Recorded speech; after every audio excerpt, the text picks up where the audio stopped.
भगवान स्वयं कह रहे हैं, नान्यत्र मद भगवतः प्रधान पुरुषेश्वरात्, मेरे सिवा ऐसा कोई नहीं है कि आवागमन चक्र से तुम्हें बचा ले। स्पष्ट कह रहे, नान्यत्र, दूसरा कोई नहीं, क्योंकि दूसरा कोई है ही नहीं। मद भगवता प्रधान पुरुषेश्वरात्, ईश्वरों का भी ईश्वर मैं हूं, ये भगवान कृपा करके वर्णन करते हैं। मेरे सिवा किसी का भी आश्रय लेने से तुम जन्म मृत्यु चक्र से नहीं बच सकते। उसके लिए इहलोक परलोक, शरीर, शरीर संबंध, शरीर संबंधी भोग, इन सब को भगवान है भगवान का ही, उनको समर्पित करके तुम निश्चिंत होकर निरंतर भजन करो। तो भगवान कह रहे, भक्त्या तान मृत्यु रति पारये। भक्तों के जीवन में भारी विपत्तियों का सामना करना होता है। क्यों?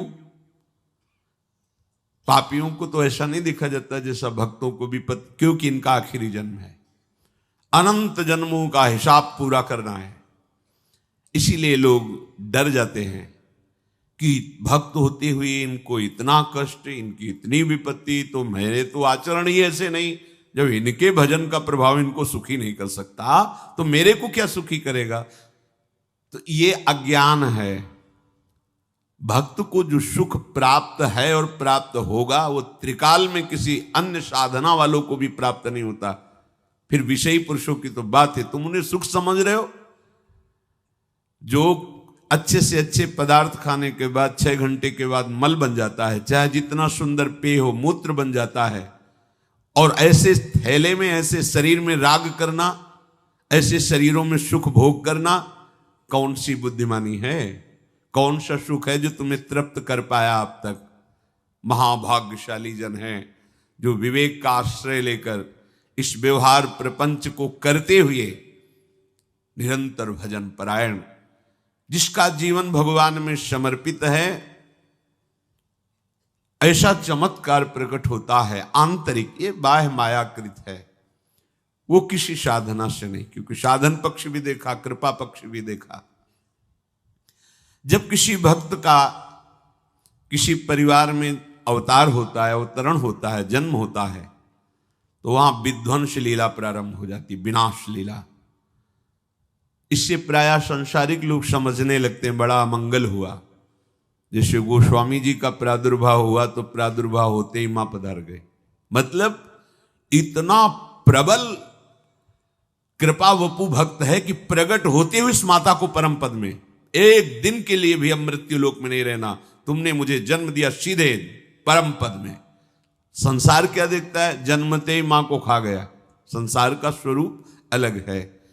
दासी ने, पिता तो नफरत ही करने लगे थे गोस्वामी जी के।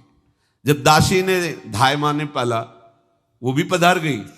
अब तो लोग तुलसीदास जी को देखना पसंद नहीं करते थे कि इतना भागी है कि जो इसे थोड़ा भी प्यार करे उसके यहां अमंगल हो जाता है। ज्यादा दिन सेवा नहीं करनी पड़ी, परम पद पहुंचा दिया धाय मां को ही। ऐसे ही जो इहलोक परलोक के सारे भोगों का प्रभु में समर्पण कर देते हैं, तो उनके ऊपर ऐसी विशुद्ध कृपा होती कि बिना साधन के पूरे पूरे का पूरा परिवार परम पद का अधिकारी हो जाता है।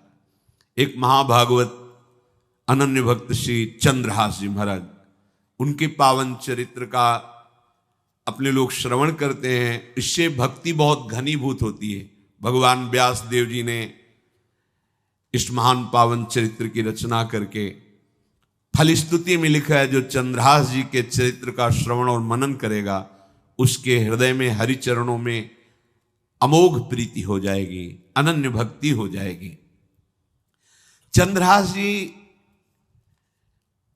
केरलाधिपति पूर्वमासीद राजा सुधार्मिक, राज्यं चकार मेधावी विधिवत् पालयन् महीम्, तस्य पुत्रो भवन मूल नक्षत्रे बहुभाग्यवान। केरल देश में एक परम मेधावी सुधार्मिक नाम के राजा राज्य करते थे। धर्म पूर्वक चलना, प्रजा का पालन करना और भगवान नाम जप करना। शास्त्र विधि से बिल्कुल कभी प्रतिकूल एक भी आचरण जीवन में नहीं किया, तो उनके यहां महाभागवत चंद्रहास जी का प्रादुर्भाव होता है। भगवान के भक्तों का जिस कुल में प्रादुर्भाव होता है, वो कुल, वो ग्राम, वो नगर, वो देश परम पूजनीय हो जाता है। महाप्रभु चैतन्य देव जब ईश्वरपुरी जी के गांव से गुजरे, पता चला यह ईश्वरपुरी जी का गांव है, उनके शरणागत मंत्रदाता गुरु ईश्वरपुरी जी, तो उस गांव की परिक्रमा करके रज में लौट रहे थे और कहते जा रहे थे कि इस गांव का कुत्ता भी हमारे लिए भगवान के समान पूजनीय, क्योंकि मेरे गुरुदेव का प्रादुर्भाव इस नगर में हुआ और वहां के लोगों की चरण रज लेकर के माथे पे धारण करते। नाम प्रसंग कहे तु उपदेश, जहां या धर्म धन्य सो देश, धन्य सो कुल जे जन्म भयो, धन्य सो तात धन्य सो माए। माता पिता कुल परिवार 21 पीढ़ियां तर जाती है यदि भगवान का महाभागवत कोई भक्त पैदा हो जाए। ये महाभाग्यशाली मूल नक्षत्र में प्रकट हुए। लौकिक में अमंगल माना जाता है और भाव में देखो तो मूल कौन है? नक्षत्र भगवान। ऊर्ध्वमूल मधा शाखा मुसत्तम प्राहुरव्ययम, सबके मूल कौन है? श्री भगवान। किस नक्षत्र में पैदा हुए? मूल में, भगवत स्वरूप। और लोक में माना जाता है कि मूलन में पैदा हुआ है लड़का, अमंगल है, कुछ नष्ट ही होगा, संसार बड़ा विचित्र है। और प्रमाण भी दे देते हैं, प्रभु की लीला ऐसी कि उनके रहस्य को ना जानने के कारण प्रमाण भी ऐसे प्रकट हो जाते हैं कि हाँ मंगल देखो हुआ ना। इधर बधाई प्रारंभ है कि राजकुमार का प्रादुर्भाव हुआ है। जैसे गोस्वामी जी जन्मते ही श्री मुख से उच्चारण किया राम, अहो भाग्य।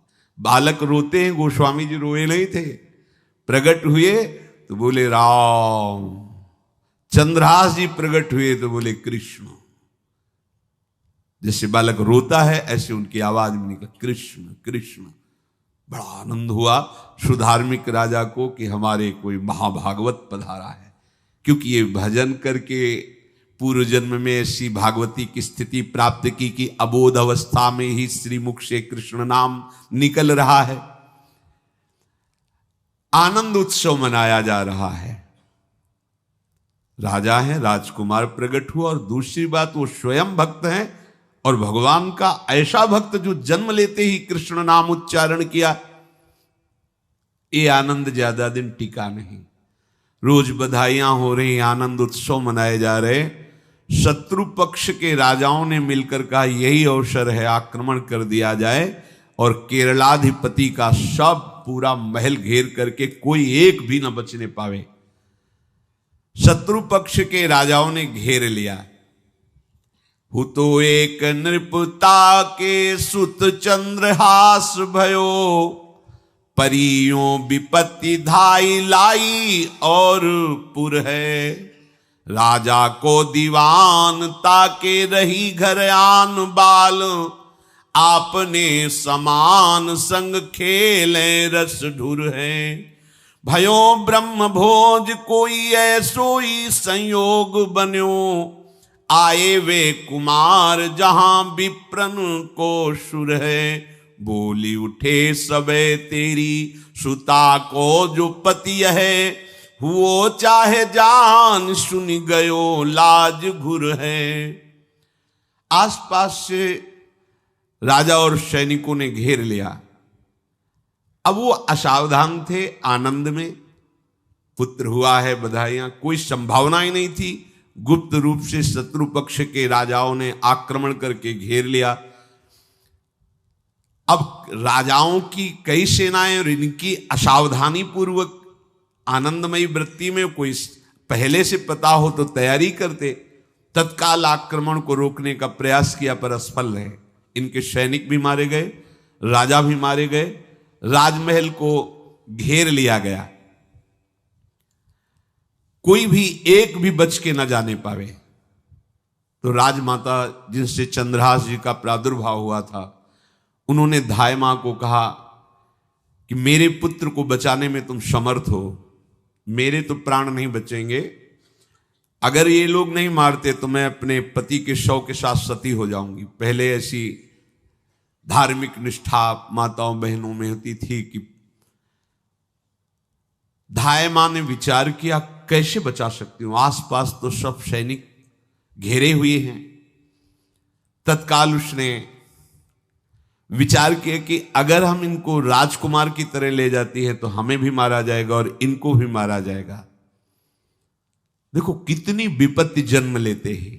कोई प्रश्न कर सकता है कि महाभागवत जिनके घर में प्रकट हो तो वहां धन वैभव सुख संपत्ति बढ़नी चाहिए, यहां तो जन्म से ही जैसे वहां माता पधारी, ये क्या है? तो श्री भगवान स्वयं कह रहे हैं यस्य तुष्टो ह्रहम पार्थ वित्तम तस्य हराम्यहम करोमि बंधु विच्छेदम सच कष्टेन जीवती। हे अर्जुन, मैं जिस पर बहुत प्रसन्न होता हूं, आप अपने ऊपर भगवान को बहुत प्रसन्न करना चाहते हैं, बहुत प्रसन्न करने में ये है, देख लो। कह रहे जिस पर मैं बहुत प्रसन्न होता हूं सबसे पहले उसका ऐश्वर्य नष्ट करता हूं, फिर क्या करता हूं, फिर बंधु बांधवों का, फिर क्या करता हूं, असाध्य रोग उसके शरीर में। बोले महाराज ये तुम प्रसन्न हुए हो कि पूरे के पूरे नाराज हो गए हो? बोले यही मेरी प्रसन्नता है। क्या? माया का नाश। अब एकमात्र भरोसा केवल भगवान का, दूसरा कोई नहीं। ये सबको पसंद नहीं आएगा, सब तो उस भगवान की भक्ति चाहते हैं कि अगरबत्ती धूप बत्ती तन मन धन सब तेरा स्वामी, क्या लागे मेरा, पर अंदर से कह रहे सब तन मन धन सब मेरा, क्या लागे तेरा।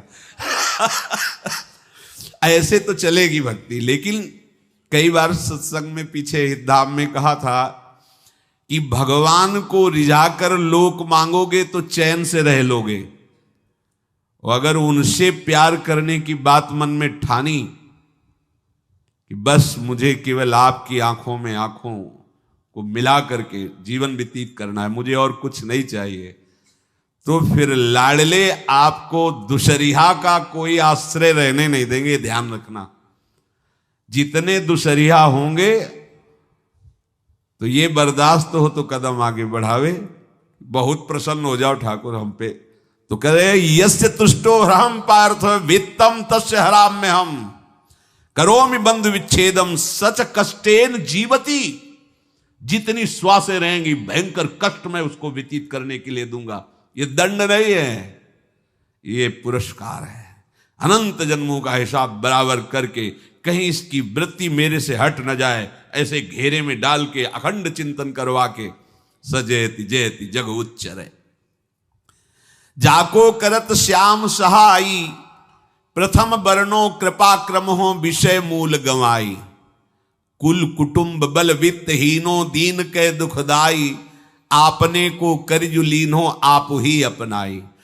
कह रहे हैं अब मैं वर्णन करता हूं श्याम सुंदर जिस पर कृपा करते हैं उस पर कैसा बर्ताव करते हैं। बोले सबसे पहले उसके विषय भोगों का नाश कर देते हैं, फिर दूसरी कृपा कोई परिवार का कोई मित्र कोई रिश्ते नातेदार उसकी तरफ देखेगा भी नहीं, फिर ऐसा दुख प्रदान करते हैं कि केवल एक भरोसा रह जाता है, एक भरोसो एक बल एक आस विश्वास, बस नाथ आपके सिवा अब हमारा कोई नहीं। बस वहीं से जो चमत्कार प्रकट होता है, त्रिभुवन में कोई उसकी समानता नहीं कर सकता जिस पर ठाकुर की कृपा है। पर इस कृपा को हजम करने के लिए इसीलिए संत संग किया जाता है कि पहले से वो तैयार कर देते हैं। जैसे आर्मी की ट्रेनिंग होती है ना, ट्रेनिंग के बाद भी बॉर्डर में लगाया जाता है, ऐसे ही संतजन ये ट्रेनिंग देते हैं। अब जो टिके तो टिके, नहीं तो घर बैठे जाके, और अगर टिक गया तो गुरु मेहरबान तो चेला पहलवान, भगवान भी परास्त नहीं कर सकते। उसमें ऐसी सामर्थ्य आ जाती है कि हर प्रभु के द्वारा दिए गए विधान को हंस करके स्वीकार कर लेता है, और ऐसा नहीं कि उसको कष्ट होता है। ये लोक भाषा में भगवान कह रहे हैं सच कष्टेन जीविता, नहीं तो जिस चिदानंद में वो सुख भोगता है वो ब्रह्मा को भी नहीं प्राप्त है। जो भक्त को प्राप्त होता है। भक्त का वैभव दिव्य होता है, चिदानंदमय होता है। ये तो पापियों के पास भी वैभव है, रुपया पैसा कुटुंब परिवार। भगवान के दास के पास जो वैभव होता है वो अचिंत्य है, तुम चिंतन भी नहीं कर सकते, ऐसा वैभव होता है। धायमा ने सेविका का रूप तत्काल लिया, जिससे पोछा झाड़ू लगाने वाली, और कुछ दोने पत्तल डाले, उनके नीचे चंद्रहास जी को डाला, ऊपर से करके इसे माथे पे रख के निकली। सैनिकों ने पूछा इसमें क्या है, तुम उनका राजघराने के दोने पत्ते जूठे दिखा। ऐसे नीचे किया तो देखा सब ऊपर जूठन पड़ा। हाँ चल निकल, जल्दी भाग यहां से निकल। बस वो भागी, बचा ले गई। ऐसा ही चित्तौड़ के महाराणा संग्राम सिंह जब वीरगति को प्राप्त हुए तो विक्रम सिंह को गद्दी पर बैठाला गया, पर वो अयोग्य साबित हुए। तो राजपूत सरदारों ने, अभी 6 वर्ष के ही उदय सिंह थे, उनको राज सिंहासन पर बैठाल करके अपने हाथ में शासन लिया। सिंहासन के अधिकारी उदय सिंह 6 वर्ष के थे। सुरक्षा में दासी पुत्र बनवीर को सौंपा। बनवीर का दिमाग बदल गया कि 6 वर्ष का इसको काट देते हैं, हम राजा बन जाते हैं। वो पिशाच की तरह महल में घुसा और जितना भी राणा परिवार था सबको उसने काट दिया। और उदय सिंह को काटने के लिए जब आगे बढ़ा तब धायमा ने विचार किया कि मेरा कर्तव्य क्या है। तो उसका पुत्र ठीक 6 वर्ष का उदय सिंह जैसा ही था। तत्काल उदय सिंह को दूसरी जगह लिटाकर अपने पुत्र को लिटाया और एक झाड़ू पोछा करने वाली को उदय सिंह को दिया कि तुम गंगा के किनारे मिलना, नदी के किनारे, मैं वहां जाऊंगी। तो बनवीर आया और कहा उदय सिंह कहाँ है? तो अपने पुत्र की तरफ अंगुली कर। कैसा धर्म रक्षा में ये बलवान सेवक जन होते थे। धायमा है, अपने पुत्र को अपने आंखों से, अपने इशारे से कटवा रही, लेकिन राजपुत्र की रक्षा की। तुरंत बनवीर ने देखा नहीं और काट दिया। और उदय सिंह को, तो जब उदय सिंह तैयार हुए थे तो राजमाता की तरह सम्मान करते थे। धायमा का सिंहासन से उतरकर पैरों में सर रखते थे कि तेरी कृपा से बचे। ऐसे ही चंद्रहास जी को उस दासी ने, जो धायमा ने बचा लिया, वो कुंतलपुर पहुंची और वहां के जो मंत्री दृष्ट बुद्धि थे उनसे प्रार्थना की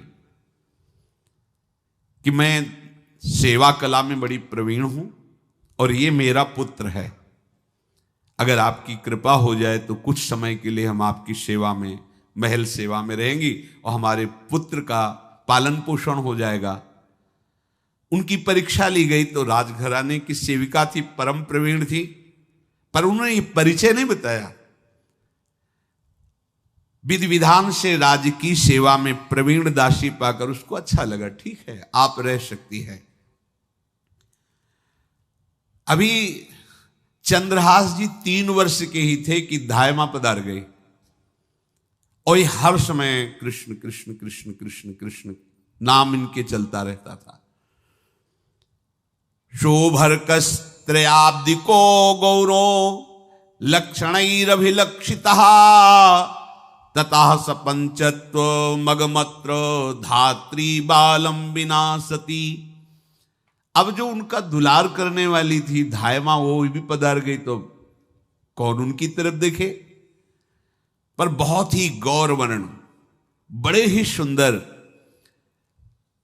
अब वो गलियों में भटकने, निकाल दिया महल से जब धायमा मर गई, क्योंकि धायमा की सेवा कारण उनको रखा गया था। 3 वर्ष के बालक गलियों में, तो कोई भी माँ देखती उनको तो कोई उनको वस्त्र पहना देती, कोई भोजन करा देती। ऐसे ही भगवान के भक्तों की बड़ी विचित्र लीला होती है। गोस्वामी जी को कोई दरवाजे पे खड़ा नहीं होने देता था, तुलसीदास जी को। अगर वो किसी भूख से प्रेरित होकर बाल रूप ही थे किसी के दरवाजे, अरे बड़ा भागा, इसको हटा दो, जन्मते माँ मर गई, धायमा भी मर गई, कोई भी अगर इसे एक रोटी देगा तो विपत्ति आ जाएगी। तो साक्षात भवानी अन्नपूर्णा अम्बा एकांत में गोस्वामी जी को भोजन पवाती थी आकर के, दुलार करके। ऐसे ही यहां चंद्रहास जी को जो भी माता बहन देखती कुंतलपुर के गलियों में, तो कोई वस्त्र, कोई स्नान करवा देती, कोई काजल लगाती, कोई भोजन पवा देती। परमहंसों जैसा जीवन कट रहा है। कृष्ण कृष्ण कृष्ण कृष्ण। 14 भुवनों में जिनकी अव्याहत गति है, जो सबको देखते रहते हैं, श्री देवर्षि नारद जी। ये कृष्ण कृष्ण बोलता है बालक, और इसका हरि के सिवा कोई नहीं। तो एक दिन एकांत में बैठे हुए थे बालक चंद्रहास जी, नारद जी पधारे हैं, भाई जी से मिले हैं। स्वप्न में कितने महापुरुष मिलते हैं जो भजन ठीक से करते हैं। ये बड़े बड़े महापुरुष आकर के उपदेश करते हैं। ये त्रिकाल सत्य हैं, कोई ऐसा नहीं है कि ये कहानी हैं, अभी हैं।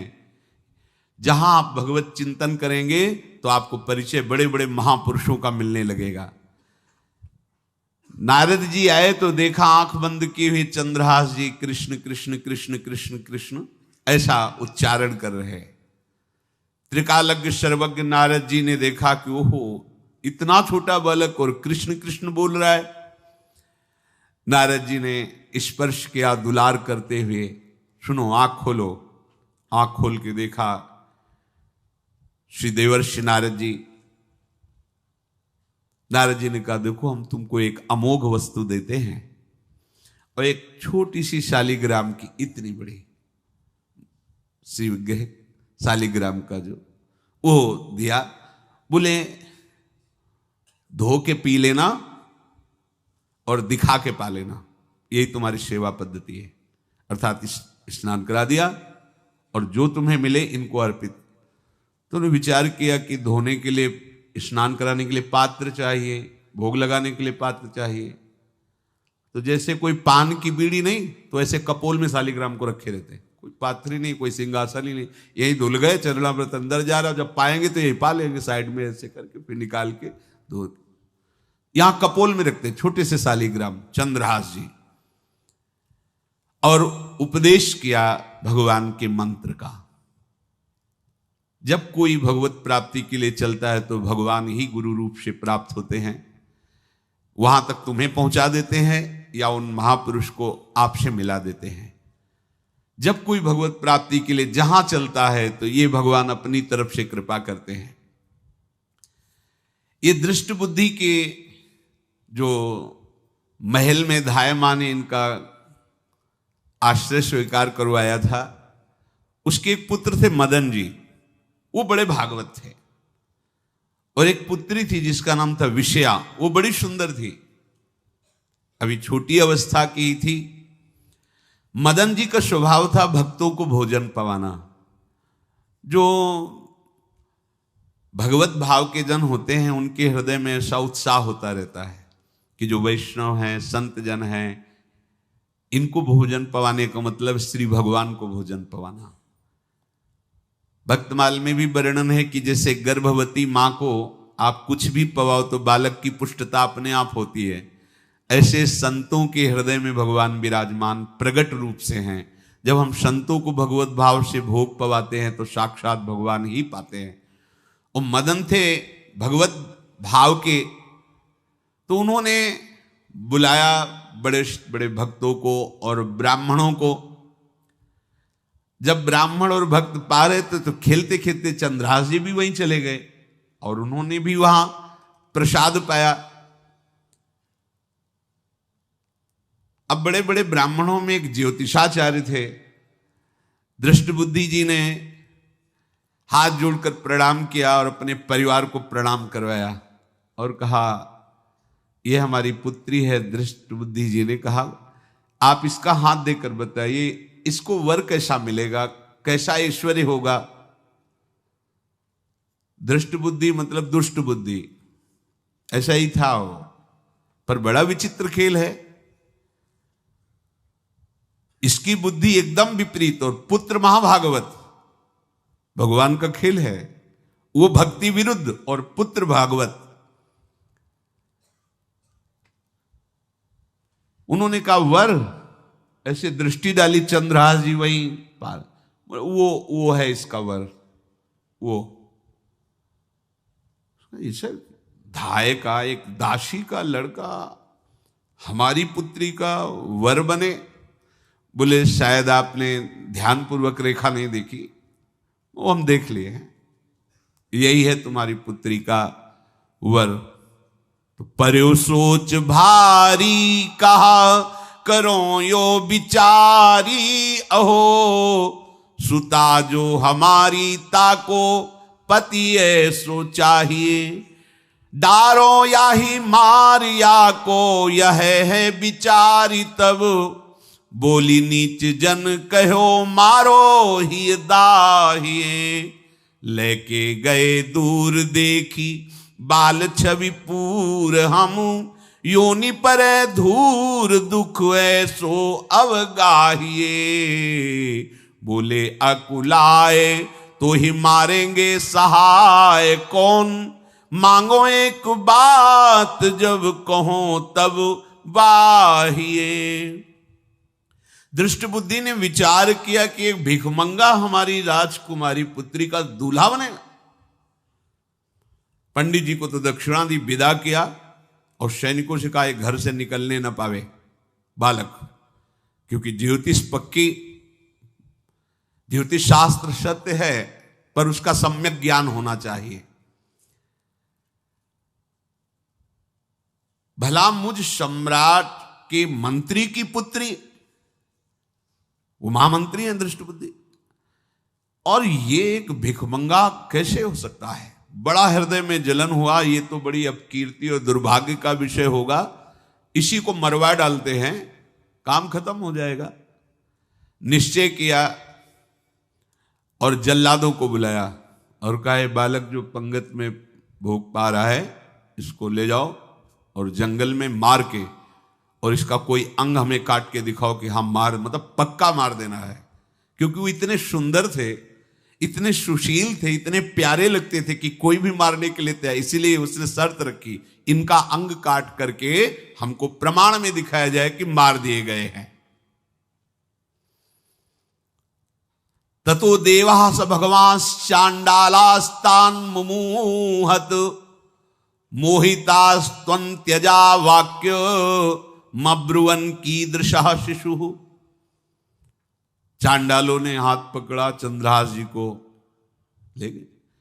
चंद्रहास जी का स्पर्श करते ही उनको ऐसा दुलार होने लगा हृदय में, जैसे मां को अपने बच्चे से दुलार होता है। स्पर्श करते, दरस परस अघनाश, भक्त का स्पर्श ही पापों का नाश कर देता है। वो दो जल्लाद आपस में कहने लगे भाई जीवन हो गया लोगों को मारते हुए, कभी कोई पुण्य का काम नहीं किया। ये देखो भक्त संग का प्रभाव।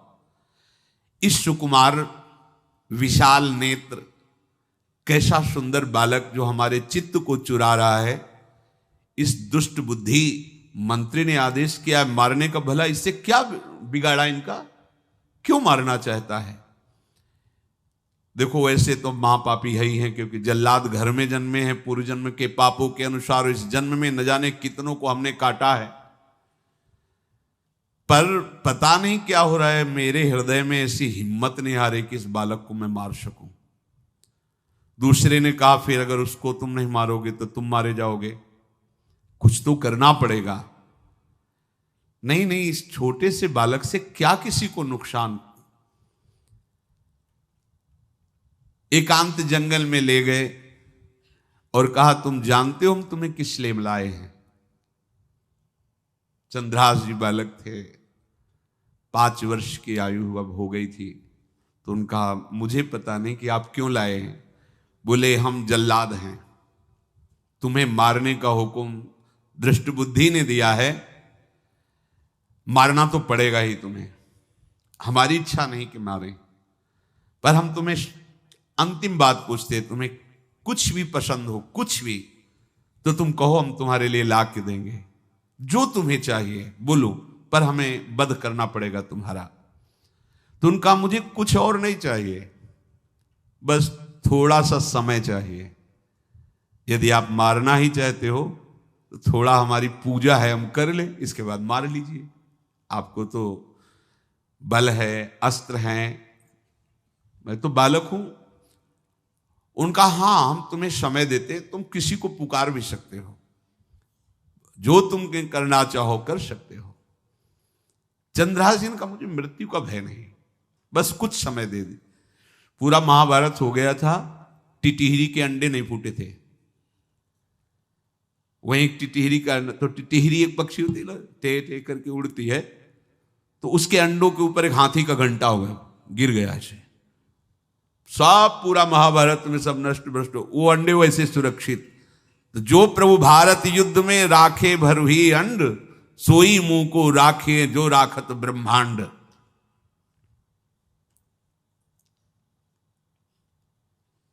मैं तो अनाथ हूं, श्री कृष्ण के सिवा कोई मेरा है नहीं, मैं किसको पुकारूं? मेरा आश्रय तो एकमात्र वही प्रभु हैं। और निकाला शालिग्राम, यही सिंहासन है शालिग्राम का। भगवान के भक्तों की अपार महिमा है। मान लीनो बोल वे कपोल मध्य गोल, एक गंडकी कुशुत कारी सेवा नी कीनी है। क्या सेवा? वहां कोई पंचपात्र गंगा जल ये सब थोड़ी है, लेकर बस आंसुओं से अभिषिक्त कर रहे हैं। प्रभु मुझे तो कोई ज्ञान नहीं कि आपकी सेवा कैसे की जाती, मैं तो अपने मुख में ही आपको रखता हूं। अब मेरे जीवन का अंत होने जा रहा है, बस मैं यही प्रार्थना करता हूं कि मैं आपके ही समीप पहुंचूं, आपका ही स्मरण करूं, आपसे कभी विलग न हूं, एक भी वृत्ति आपसे कभी विलग न जाए। भयो तदाकार्यो निहार सुख भार भरी, नैनन की कोर ही सो आज्ञा बध दीनी है। श्याम सुंदर मुरली मनोहर ललित त्रिभंगी ध्यान करते हुए आंख खोली और इशारा किया, काट दो मुझे। जल्लादों ने जब देखा आंसू चल रहे ऐसा, वो बैठ गए अस्त्र रख के, कहने लगे भाई तुम मुझे मार दो, भले भले वो दृष्ट बुद्धि मुझे, मैं इस बालक को नहीं मार पाऊंगा, मेरी हिम्मत नहीं। अब कुछ भी हो, मेरा वध हो जाए, पर मैं इस बालक को, गिरे मुरझाई दया आई कछु भाए भरे, ढरे प्रभु और मति आनंद शोभिनी है। हुती छठी आंगुरी सो काट लई दूषण हो, भूषण ही भयो जाई कहीं सांच चीनी है। जब नेत्र का इशारा हुआ कि वध कर दो, तो जो बधिक मारने के लिए आए हत्यारे थे वो आनंद से एकदम प्रफुल्लित हुए और कहा मैं नहीं मार पाऊंगा तुम्हें। तो एक ने कहा देखो एक उपाय मुझे दिखाई दे रहा है, इस बालक में विशेषता तो है ही, पर इसके पैरों में देखो, बाएं पैर में एक छठी अंगुली भी है, किसी किसी को होती है। गांव में तो कहते हैं छंगू या छंगा, जिसे होता है ना गांव में, और ये छंगा मतलब 6 अंगुली के। बोले इसको अगर काट लेते हैं तो प्रमाण भी सत्य, जिसकी कसम खवाएगा मैं खा लूंगा कि ये चंद्रहास जी के है, और मैं मार दिया। और कौन इस बालक को ढूंढेगा, जंगल में छोड़ देते हैं, अपनी तो सामर्थ्य नहीं। बधिकों ने, जल्लादों ने ऐसा ही किया और जाकर अंगुली दिखा दी, मैं बालक का वध करके आ गया हूं। उनको यह कि लाखों बार इन्होंने वध किया तो संशय का कोई रिश्तेदार थोड़ी है, वो तो बालक है, उसको मारने में क्या। हाँ ठीक है, मार दिया गया। अब वो जो चले गए तो अंगुली जो कटी थी उससे रक्त प्रवाह हो रहा है। कृष्ण कृष्ण जगन्नाथ वासुदेव जनार्दन, हे कृष्ण हे जगन्नाथ हे वासुदेव हे जनार्दन, ऐसे नाम उच्चारण करते हुए मूर्छित हो रहे हैं चंद्रहास जी। वो छोड़ करके जल्लाद चले गए। चंद्रहास जी भगवान का स्मरण कर रहे हैं, तो जितने जंगल के मृग हैं वो सब मंडलाकार घेर के ऐसे। एक हुमा नाम का पंछी होता है, अगर उसके पंखे की छाया पड़ जाए तो चक्रवर्ती सम्राट का वैभव प्राप्त होता है। और वो भीड़ की भीड़ पक्षी आकर चंद्रहास जी के ऊपर ऐसे घेरे हुए हैं। आसपास मृग मृगी मृग शावक सब घेरे हुए हैं। बीच में चंद्रहास जी कृष्ण गोविंद दामोदर माधव ऐसे उच्चारण कर रहे हैं। जो भगवान के चिंतन में मगन रहना अपना स्वभाव बना लेता है, तो देखो ऐसे हत्यारों के हृदय में भी दया गई, क्योंकि दया समुद्र भगवान का स्मरण जो करते हैं उनमें ऐसी महामहिम दिव्यता आ जाती है। कोई भी कितना भी निर्दयी हो, अंदर से वो भले जल रहा है द्वेष के कारण, पर कहीं ना कहीं ये द्वेष आंतरिक राग का सूचक हो। वो भी भक्त को प्यार करता है, पर भक्ति ना होने के कारण वही उसका राग द्वेष में बदल जाता है। कोई भी हो, अंदर से जब भक्त के प्रति जलन पैदा करता है तो उसमें मूल होता है भक्त की महिमा, भक्त का महत्व, पर उसे ना प्राप्त, जैसे कहते हैं कि वो अंगूर खट्टे हैं और हट नहीं प्राप्त कर पाए तो अंगूर खट्टे हैं, बकाया महत्व तो सब के अंदर होता है। दुष्ट से भी दुष्ट के अंदर भगवान के भक्तों का महत्व होता है, क्योंकि सबके हृदय में भगवान विराजमान है। अब चंद्रहास जी भगवत स्मरण करते हुए पक्षियों के और मृग आदि के बीच में हैं। उधर भगवान का एक विधान तैयार होता है, वह देश भूमि में रहत लघु भूप और सुख सवै एक सुत चाह भारी है। कुंतलपुर के ही अधीन एक चंदनवती नाम की राज्य नगरी थी। वहां के राजा थे, उनके पुत्र नहीं हो रहा था, तो उन्होंने बहुत से दान पुण्य यज्ञ आदि किए। गृहस्थी धर्म में पुत्र ना होना एक बहुत अमंगल सूचक होता है। पितरों को पिंडदान करना, तृप्ति करना और गृहस्थ परंपरा को आगे बढ़ाना, पुत्र ऐसा। और जिसके गृहस्थ धर्म में होते हुए पुत्र नहीं होता, उसे शास्त्रों में लिखा पुत्र नाम के नरक की भी प्राप्ति होती है, ऐसे। पर अगर वही गृहस्थ जिसके पुत्र नहीं हुआ और बाल कृष्ण को अपना पुत्र मानकर उनकी सेवा करे तो परम पदवी को प्राप्त हो जाए। संतान नहीं हुई तो दोनों विरक्त होकर वृंदावन वास करो, भजन करो, श्री जी को प्राप्त हो जाओ। पर अगर गृहस्थ में है तो पुत्र की कामना बड़े बड़ों को देखी गई, क्योंकि ऐसा सिद्धांत है। जब दशरथ जी महाराज चक्रवर्ती सम्राट, जब उनकी भी बहुत अवस्था हो गई, पुत्र नहीं हुआ तो व्याकुल हो गए और वशिष्ठ जी के चरणों में जाके बैठे कि सब कुछ है, पुत्र ना होने के कारण हमारा हृदय व्याकुल रहता है। उन्होंने श्रृंगी ऋषि को बुलाकर पुत्रष्टि यज्ञ करवाई, जिससे भगवान 4 रूपों में प्रकट हुए, राम लक्ष्मण भरत शत्रुघ्न। तो कुंतलपुर सम्राट पद, चंदनवती राज्य राजा, जैसे प्रदेश, और दिल्ली में बैठे हुए जो प्रधानमंत्री राष्ट्रपति वो बादशाह, जो दिल्ली का अधिकार वो बादशाह, और ऐसे छोटे छोटे जो राज्य हैं उनको राजा। तो ये चंदनवती के राजा कर दिया करते थे, प्रत्येक राजा को कर देना होता था, बादशाह को। इनके पुत्र था नहीं, और कर देने के लिए कुंतलपुर ही जा रहे थे तो रास्ते में देखा कि बहुत से मृग और पंछी ये घेरे हुए क्या है, तो एक कौतूहल सा कि क्या है बीच में। आसपास मंडलाकार मृग, फिर वो विहंग पक्षी।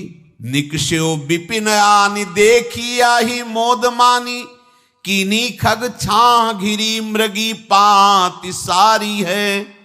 दौरी के निशंक लियो पाय निधि रंक जियो, कियो मन भयो सो बधायो श्रीहु वारी है। को दिन बीते नृप भय चित चीते दियो, राज को तिलक भाव भक्ति विस्तारी है। जो भगवान के आश्रित है, भगवान कैसी व्यवस्था करते हैं। वो चंदनावती के राजा दौड़ करके एक कौतूहलवश, क्या है यहां, मृगी पंक्तियों के बीच में पक्षी, हुमा नाम का बड़ा पवित्र पक्षी हिमालय आदि में पाया जाता है, जिसके ऊपर इसकी छाया पड़ जाए वो ऐश्वर्यवान हो जाए। देखा बालक दिव्य तेजों में, और मूर्छावस्था में नजदीक गए तो अंगुली पूरी कटी हुई थी, तो रक्त प्रवाह, गोद में उठाया और आनंदित हो गए। हमारी पुत्रेष्टि यज्ञ सफल हुई, हमारा दान पुण्य सफल हुआ, ऐसा हमें सुंदर बालक मिला। चंद्रहास जी को लेकर के घर आए और हृदय में भगवान का बार बार कृपा प्रसाद मना रहे हैं, मुझे भगवान ने पुत्र दिया। चंद्रहास जी को लेकर आए, आनंद मंगल, बधाइयां बजने लगी, बहुत सी संपत्ति न्यौछावर कर दी। 5 वर्ष के चंद्रहास जी हैं। पूछा, बेटा तुम्हारे माता पिता कौन है? तो कहा श्री कृष्ण। परिवार में कौन है? श्री कृष्ण। मतलब तुम्हारा कोई नहीं है? नहीं है, श्री कृष्ण। समझ गए कि भगवान ही हमें कृपा करके ऐसे महाभागवत पुत्र को दिया। और है कौन? वास्तविक कोई नहीं श्री कृष्ण के सिवा। बड़ा उत्सव मनाया और अपने राज सिंहासन का अग्रिम अधिकारी युवराज पद चंद्रहास जी को। अब तो पूरे राज्य में आनंद की वर्षा हो रही। राजा मन में विचार कर रहे हैं कि ऐसा प्रतापी भक्त हमारे यहां आया है, अब हमको किसी को कर देने की जरूरत नहीं। तो जो हर महीने वर्ष में जो बंधा हुआ कर था उन्होंने नहीं दिया। 1 बार 2 बार 3 बार जब कर नहीं पहुंचा तो सम्राट ने आदेश किया मंत्री को कि चंदनावती से कराना बंद हो गया है। क्या बात है? यदि वो अहंकार से युक्त हो तो आक्रमण करके नष्ट करो, यदि समस्या है तो उसका सहयोग करो। बादशाह के आदेश से वहां दृष्ट बुद्धि पहुंचे तो युवराज पद पर चंद्रहास जी विराज, जिनको मारने के लिए जल्लादों के हाथ में दे दिया था। पूरे पूर्वासी ऐसा प्रभाव चंद्रहास जी का है कि सब कृष्ण भजन करते हैं, सब आनंद में मगन रहते हैं। चंद्रहास जी थोड़ा सयाने हो गए थे तो पूर्ववासियों को उपदेश देते, 1 बार हमारे राज्य में भोजन पाया जाएगा 24 घंटे में, और सबके घरों से आरती की शंखनाद घंटानाद सुनाई देना चाहिए। सबके यहां शाम के रोज नाम कीर्तन और भगवत कथा होनी चाहिए, क्योंकि आयुष्यम चपलम तादृक जल बुद्बुद सन्निभम चिंतयध्वम जनामूढ़ा माधवम वर्षम सुस्थिरम। भाइयों, ये आयु बड़ी चंचल है, कब शरीर छूट जाए पता नहीं, पानी का बुलबुला कब फूट जाए कोई पता नहीं। इसलिए माधव श्री कृष्ण का नाम कीर्तन, उनकी आरती पूजा, उनका ध्यान और 1 टाइम भोजन पूरे नगर में। अब सोचो कितना भक्ति का प्रभाव होता है। पूरा नगर में, हर घर में आरती पूजा कीर्तन। तो रहे जाके देश सो नरेश कछु पावे नाही, बाह बल जोर दियो सचिव पठाई के, आयो घर जान कियो अति सन्मान सो, बिछान लियो वह बाल मारो छल छाई के, दई लिखी चिट्ठी जाओ मेरे सुत हाथ दीजे, कीजे वही बात जाको आयो ले लिखाई के, गए पुर पास बाग सेवा मति पाग करी, भरी दृग नींद ने कुसोयो सुख पाई के। चक्रवर्ती सम्राट के लक्षण स्वाभाविक चंद्रहास जी में प्रकट होते थे। अब दृष्ट बुद्धि जब वहां गया, देखा युवराज पद पर, पहचाना कि वही बालक है, ये तो चंद्रहास है, क्योंकि काफी समय तो महल में ही रहे थे धाय मां के साथ और अच्छे से पहचान थी। अब उन्होंने विचार किया कि ये तो बहुत अनिष्ट हो गया, हमने तो मारना निश्चित किया था और जल्लादों ने इसको छोड़ दिया और अब तो ये राजा का राजकुमार बन गया। तो राजा से कहा कि पहली बात, युवराज पद पर बैठालने के पहले तुम्हें सम्राट को सूचना देनी चाहिए थी। दूसरी बात, अभी तक तुमने कर नहीं दिया। जानते हो कि अगर सम्राट का भाव बदल गया तो 1 क्षण में तुम्हारे राज्य को नष्ट कर दिया जाएगा।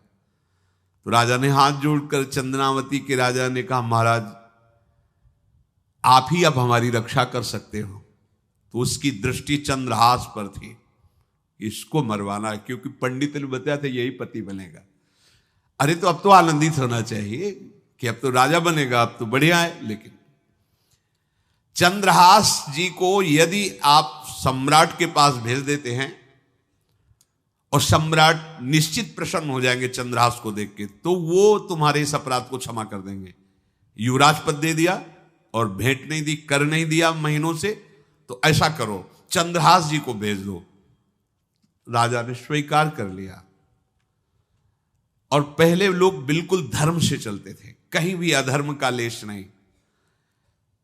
एक चिट्ठी लिखी दृष्ट बुद्धि ने और चंद्रहास जी से कहा खोल के पढ़ना नहीं, मेरे पुत्र मदन को देना जाके, और मदन तुम्हें फिर आगे का कार्य सम्राट से मिलाना, माफी करवा देना, ये सब करवा देगा, पर ये चिट्ठी तुम रास्ते में खोल के नहीं देखना।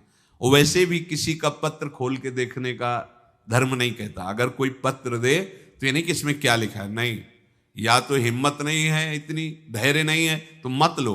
अगर धैर्य है तो हाथ में लेकर जहां तक पहुंचाना वहां तक पहुंचा दो, नहीं तो वो कार्य ही मत लो। ये अधर्म है कि आप बीच में उसको खोलकर पढ़े। पहले लोग बहुत धर्मात्मा होते थे, एक एक बात धर्मयुक्त होती थी। चंद्रहास जी को चिट्ठी दी, चंद्रहास जी ने पत्र को अपनी पाग में खोस लिया और कुंतलपुर के लिए चले। अब इनका किशोर अवस्था में प्रवेश हो चुका था। एक सुंदर कुंतलपुर के बाहरी रमणीय बगीचा था, वृक्ष बहुत सुंदर सुंदर, पुष्प वाटिका भी, बड़ा मनोरम लगा। घोड़ा बांध दिया वृक्ष में और पहले सरोवर का बड़ा निर्मल जल होता, जल पिया, हाथ मुंह धोया, थोड़ी देर भगवान का ध्यान करते रहे वृक्ष के नीचे और फिर लेट गए तो नींद आ गई।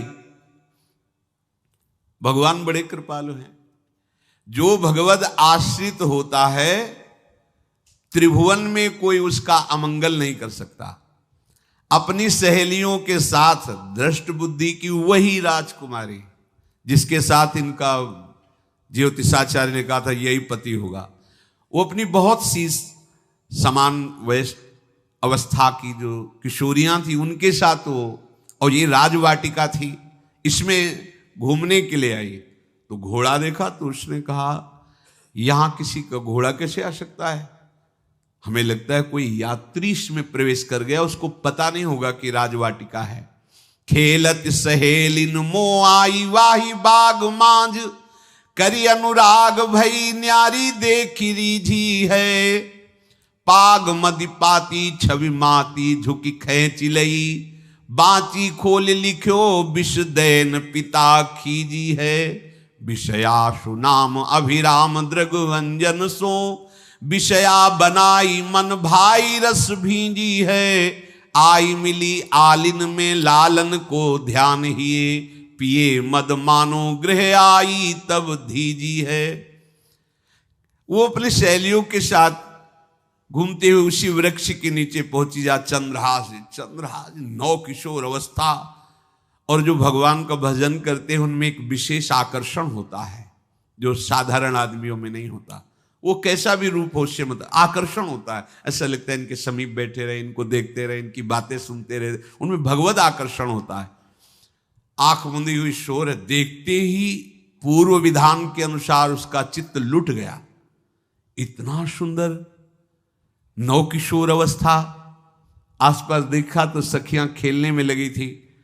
पाग में एक चिट्ठी सी दिखाई दी तो झुक करके चुपचाप ऐसे नौ किशोर अवस्था में चंचलता भी होती है, चिट्ठी खोल करके देखा तो वैसे ही रूप माधुरी में आसक्त हो गई थी। पूर्व संस्कार से आकर्षण भी हुआ। इसने संस्कृत में लिखा था विस्मस्मयी प्रदातव्यम त्वया मदन शत्रुवे, कार्या कार्यम न दृष्टव्यम कर्तव्यम खलु में प्रियम। मदन पुत्र, उनके नाम था मदन।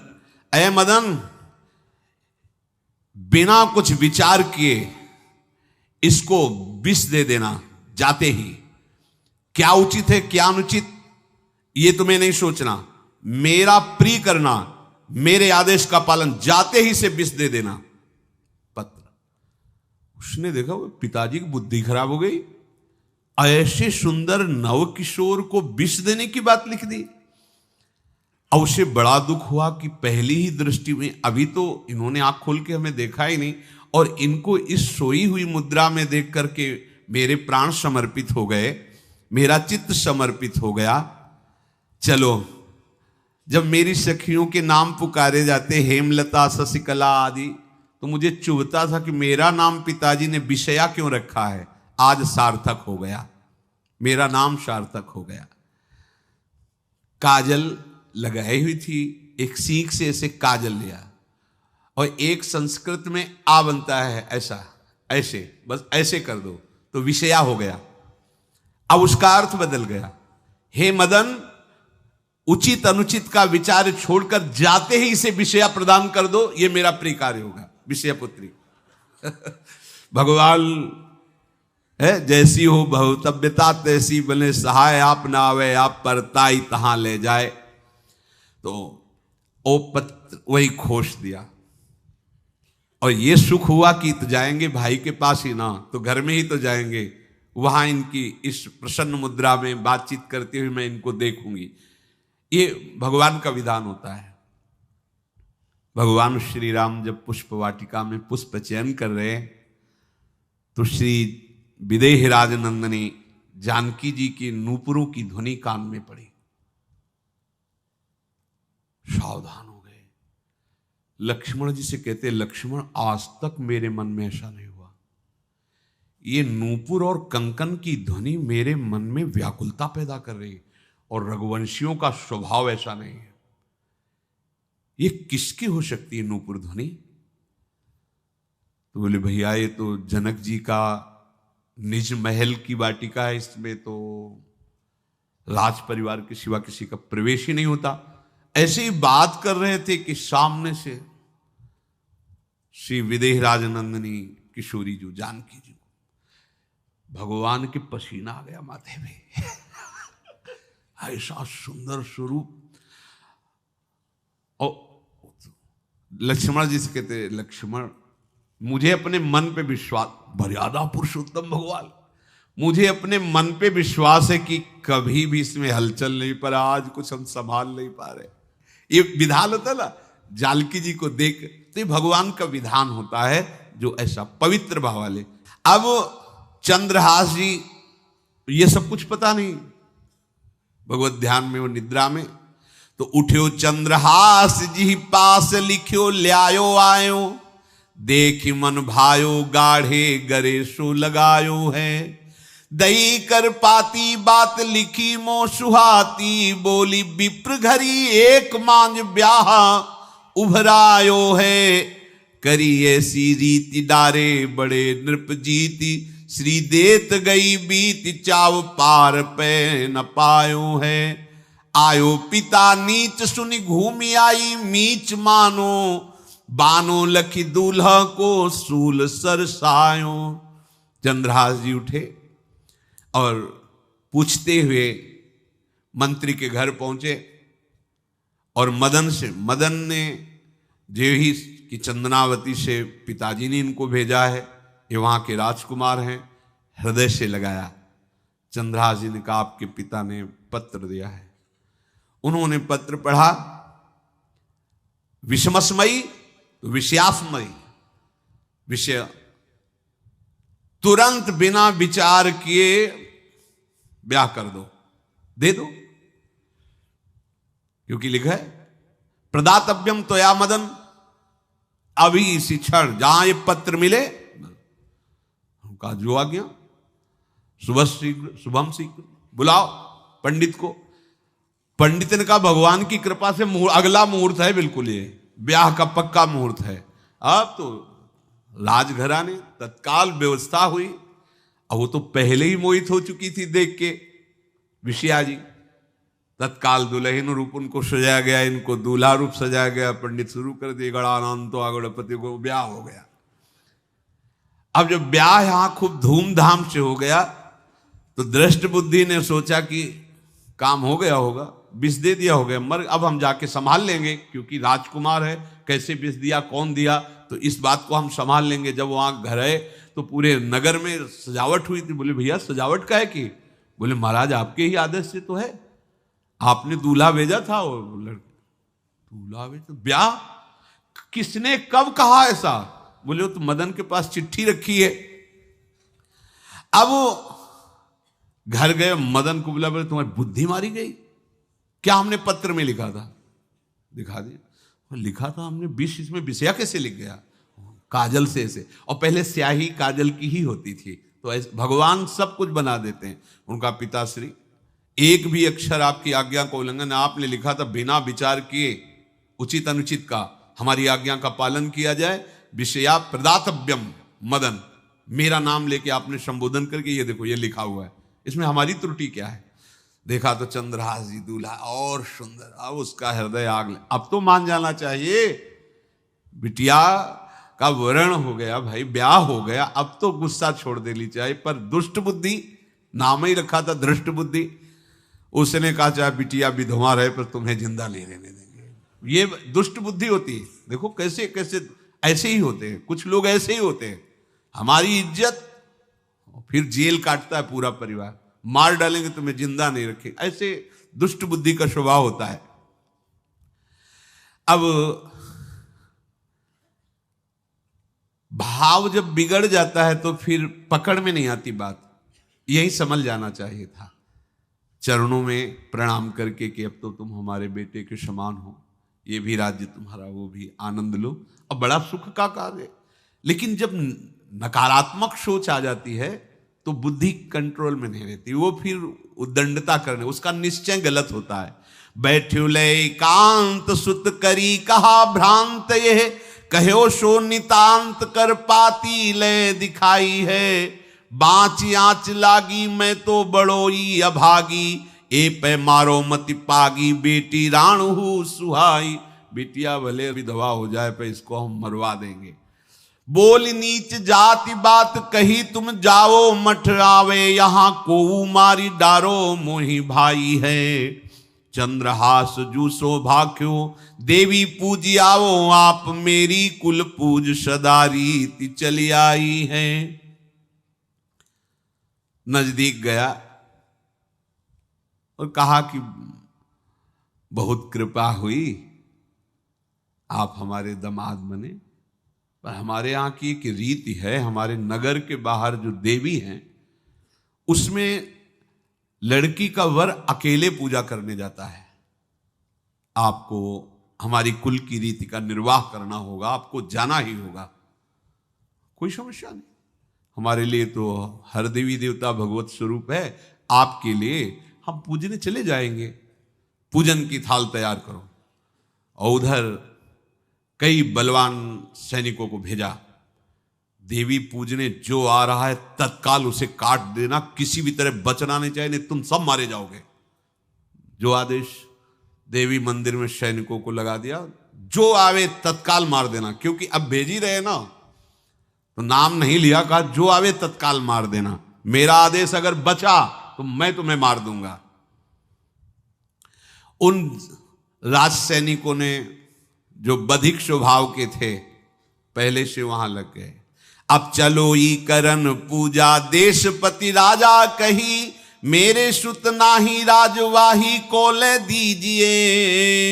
सचिव सुवन सोजू कहो तुम लाओ जाओ, पाओ नहीं फेर समय अब काम कीजिए। बड़ा विचित्र भगवान का खेल है।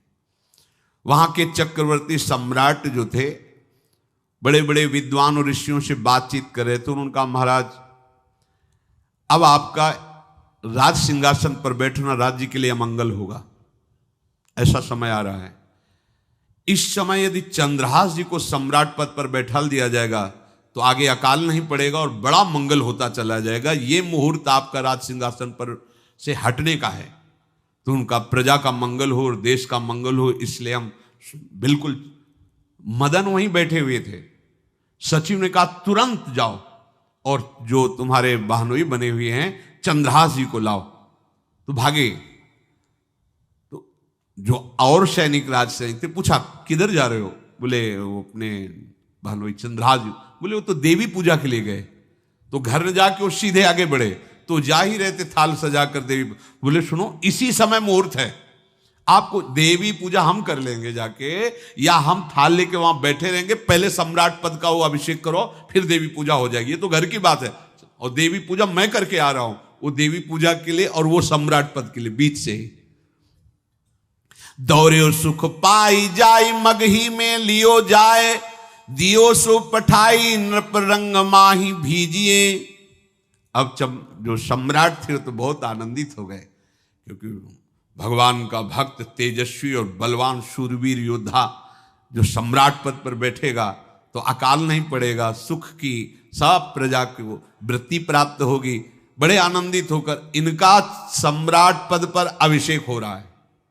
और दृष्ट बुद्धि के पुत्र जो मदन संतों और भक्तों का आदर करते थे, वो देवी पूजा, और वहां पहले उसने बोल रखा था जो आवे तो देवी अपमान ते न डरो, सम्मान करो, जात मारी डार्यो या सो भाष्यो भूप लीजिए। चंद्रहास जी का सम्राट पद पर अभिषेक और मदन जी का देवी मंदिर में प्रवेश, और सैनिकों ने काट के फेंक दिया मदन को।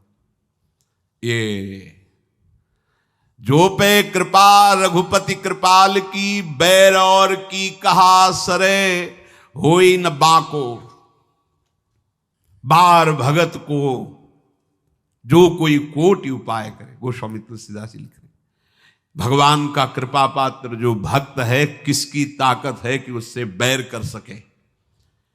चाहे कोई त्रिभुवन में हो, भक्त का बाल बांका नहीं कर सकता, चाहे करोड़ों करोड़ों उपाय कर ले।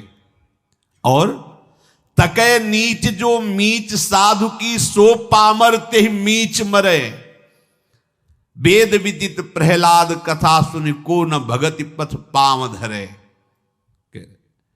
अगर तुम जिस भाव से साधु को नीचा दिखाना चाहोगे, वही भाव तुम्हारा सर्वनाश कर देगा। वैसे ही देखो सर्वनाश हुआ ना, एक ही पुत्र, और इसके आदेश से वह उल्टा खेल हो गया, पुत्र की ही हत्या हो गई, और चंद्रहास जी को सम्राट पद पर अभिषेक किया जा रहा है। अब दृष्ट बुद्धि ने बड़ी प्रसन्नता अंदर है कि वो तो मार दिया गया होगा। सैनिक आए और बोले महाराज आपके पुत्र का वध हो गया है। पुत्र का वध कैसे? बोले आपने कहा था जो आए उसे मार देना, तो आपका पुत्र ही थाल लेकर पूजन। वो तो चंद्रहास बोले उनका तो अभिषेक हो गया सम्राट पद पे, ये कैसे हो गया? अब अंदर भारी दुख उनके हृदय में। उन्होंने बताया कि तुम्हारे पुत्र को तो हम लोगों ने ही काट डाला आपके आदेश के अनुसार, आपने कहा था जो जाए उसे काट। अब तो छाती पीट पीट के, माथा फोड़ फोड़ के खूब रो रहा है। किसी का कोई भी बस नहीं चल सकता भगवान के भक्त के ऊपर। तंत्र मंत्र दुनिया का जितना भी सामर्थ्य है, ये भक्ति को ऐसे खिलवाड़ नहीं है। भगवान के भक्त को छोटा गरीब असहाय देख करके कभी अपमान मत कर देना। दुखिया को न सताइए, क्योंकि दुखिया देगा रोए, और जब दुखिया के मुखिया सुने तब तेरी गति का होए। ऐसा मत समझना है भिखारी हैं, बेकार हैं, ऐसा है क्या है हमारे पास सब कुछ है। कुछ नहीं, एक तमाचा में काल के सब मिट्टी में मिल जाओगे। ये जो भ्रकुटी के इशारे से काल को भीना चाहता है, उनके ये दास हैं। देखो ना क्या वो सम्राट पद पे अभिषिक्त हो रहा है, उसके कुल परंपरा चलाने वाला पुत्र ही काट दिया गया। अब वो बार बार मैं कितना भागी, हाय मैं कितना भागी, अपने पुत्र को ही मरवा दिया, ये हाहाकार करके रो रहा है। चंद्रहास जी ने जब सुना तो उन्होंने कहा अरे मृत्यु तो मेरी निश्चित थी, फिर मदन भैया को वो मेरी मृत्यु प्राप्त हुई। नहीं नहीं, ऐसा नहीं हो सकता, मैं अभी जाता हूं। वहां गए तो देखिए सब कटे, अंगों को रखा, भगवान का ध्यान करते स्मरण करते से हाथ फेरा, उठ के बैठ गए। अब ये घटना तो उनको पता नहीं थी दृष्ट बुद्धि को, उन्होंने खोपड़ी फोड़ करके अपनी हत्या कर ली। उनको जिला के आए तो फिर उनको जिलाया और कहा पिताजी अब कृष्ण कृष्ण जपो। अब उनकी बुद्धि शुद्ध हुई और भगवान का आश्रय लेकर के वो अपने जीवन को भगवत भक्ति में बनाए। तो जो भगवान का भक्त है उससे द्रोह करने वाले को भी परम मंगल ही देते हैं भक्त। पर भक्ति में अनन्यता की आवश्यकता है। प्रारंभ इहलोक परलोक के सारे सुखों को भगवान के चरणों में समर्पित करके किसी व्यक्ति वस्तु स्थान का आश्रय नहीं होना चाहिए। कैसे जानोगे कि आपके हृदय में किसी व्यक्ति वस्तु स्थान का आश्रय है या प्रभु का? क्योंकि जो इस तरह से निकल पड़े उनकी तो बात अलग है, लेकिन जो घर में रह रहे हैं, राज परिवार में रह रहे हैं या सुख भोग में रह रहे हैं, वो कैसे जानेंगे कि हमारा आश्रय भगवान का है कि नहीं? जब आपको कोई विपत्ति पड़े तो उसी समय देखो आपका मन किधर गया। किसी फोन नंबर पर, किसी व्यक्ति के संबंध के लिए या किसी बल पर गया तो आश्रय भगवान का भी नहीं है। यदि सीधे भगवान पर गया, सीधे कहीं नहीं गया, सीधे भगवान पर, आश्रय भगवान। कोई सुख सम्मान हर्षोल्लास की बात आई तो अपने गुण पर गया, अपनी महिमा पर गया या भगवान की कृपा पर गया? अगर सीधे भगवान की कृपा पर गया कि ये तो हमारे प्रियाजू की कृपा से है, मुझ अधम के ऐसे भाग्य कहां, ये तो मेरी लाडली जू की कृपा। कोई विपत्ति आई, कोई परेशानी की बात नहीं, लाडली जो है ना, बस बड़े से बड़े सुख में और बड़े से बड़े दुख में, दोनों में हमारी चित्त की वृत्ति आराध्य देव की तरफ जा रही है, तो जान लो आपका भगवद आश्रय। और भगवद आश्रय है तो ये ऐसी चमत्कारमयी वृत्ति है कि इससे बड़ा कोई साधन नहीं। प्रायः इसका परिचय नहीं प्राप्त हो पाता। मदाश्रया एक दिन बोले भी थे, बहुत अमृत में शब्द है ये, बड़ी कृपा, पढ़ सब जाएंगे, पर मदाश्रया की स्थिति ये केवल कृपा पात्र को ही प्राप्त होती है। बिल्कुल महाप्रभु इसी का संकेत कर रहे हैं। दूरादपास स्वजनान सुखमर्थ कोटिम, सर्वेषु शब्द है, सर्वेषु साधन वरेषु चिरम निराशा। तो अब क्या हुआ? केवल गोरे चरणारविंद का आश्रय। तो बोले वर्षंत में वो सहजाद्भुत, सहज शब्द है, साधन शब्द नहीं। साधन के लिए तो कहा सर्वेषु साधन वरेश, जो श्रेष्ठ श्रेष्ठ सब साधन है उनका आश्रय नहीं। आश्रय किसका? भोरी गोरी किशोरी के चरणारविंद का, राधा नाम का आश्रय। तो क्या होगा? बोले इतने मात्र से ही वर्षंत में उस सहजाद्भुत सौख्य धाराम श्री राधिका चरण रेणु महम स्मरामी, इसी से प्रियाजू की प्रेम वर्षा आपके हृदय में हो जाएगी।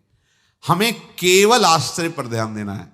आश्रय यदि हम प्रभु को भूल गए तो आश्रय कैसा? यदि हम किसी की तरफ ऐसी वृत्ति रखी कि ये कभी काम आएगा तो आश्रय कैसा? बस ध्यान रखना है, अगर आप आश्रित हैं तो परम पद आपकी जेब में है, मान लो। बहुत गूढ़ दोहा है ये हरिराम व्यास जी का, काहू के बल भजन को काहू के आचार, व्यास भरोसे कुंवर के सोवत पाओ, भरोसो दृढ़ इन चरणन केरो। बस दृढ़ता पूर्वक हमारी महारानी जी के चरणों का आश्रय, और जिभ्या से राधा राधा राधा, कुछ दुर्लभ नहीं, देख लेना आप, कुछ दुर्लभ नहीं, सच्ची मान लीजिए, अंतर और बाहर से निहाल कर देंगे श्री जी। यही परलोक, हम नहीं कह रहे, हमारे आचार्य कह रहे, यही परलोक, यही परलोक, भक्ति सुख पावत नहीं कह रहे, सकल सुख पावत शब्द को पकड़िए। तुम यही तो चाहते हो ना कि सारे सुख मुझे मिले। तो हरिवंश महाप्रभु हित सजनी जो प्रिया की निज अंग सेवी हैं, वो कह रही कि कसम से कह रहे, हमारी बात मान लो। कसम से सब कब बोला जाता है? जब लगता है पता नहीं है विश्वास करे कि ना करे, तभी नहीं कहा। मेरी शौ का मतलब जानते हो? यही कसम से कह रहे हैं, अगर हमारी बात मान लो ना, ई परलोक सकल सुख पावत, मेरी शौ भैया कृष्ण गुण संचु। श्री प्रियालाल के नाम का जब, प्रियालाल का आश्रय परम सुख प्रदान करने वाला है। चाहे जैसी विपत्ति आवे, चाहे जितना विरोध हो, चाहे जैसा दुख हो, घबराना नहीं। ये दुख विपत्ति ही हमारे प्रभु का साक्षात्कार कराने के लिए भेजी गई है, पक्का मानना। ये विपत्ति दुख आ रहा है, मानो प्रभु आने वाले हैं। जैसे अरुणोदय होता है तो पता चलता सूर्योदय होने वाला है, ऐसे जिस भक्त के जीवन में दुख विपत्तियां घेरने लगे तो जान लेना भगवत साक्षात्कार होने वाला है। प्रायः बड़े बड़े महाभागवतों के जीवन में जब भगवत साक्षात्कार का समय आया तब देखो, प्रताप राय जी का चरित्र सुनाया था एक बार कि उनको छल से लोगों ने फंसाकर जेल भेज दिया। जेल में वो इस बात से दुखी थे कि ठाकुर सेवा करने को नहीं मिल रही, मेरे ठाकुर जी ऐसे भूखे। तो वो प्रभु से रो के कह रहे थे कि प्रभु मुझे ये सब अपमान और ये जितना बंधन मिला इसका दुख नहीं, हमें दुख इस बात का है कि आपकी सेवा नहीं। उसी समय प्रियालाल जेल में ही उनको साक्षात्कार। तो ये विपत्ति, ये अपमान, ये दुख हमारा साथी है जो हमें प्रभु से मिलाएगा। हमें घबराना नहीं है, उबना नहीं है, एकमात्र भगवदाश्रय और भगवत चिंतन। श्री राधा वल्लभ लाल की।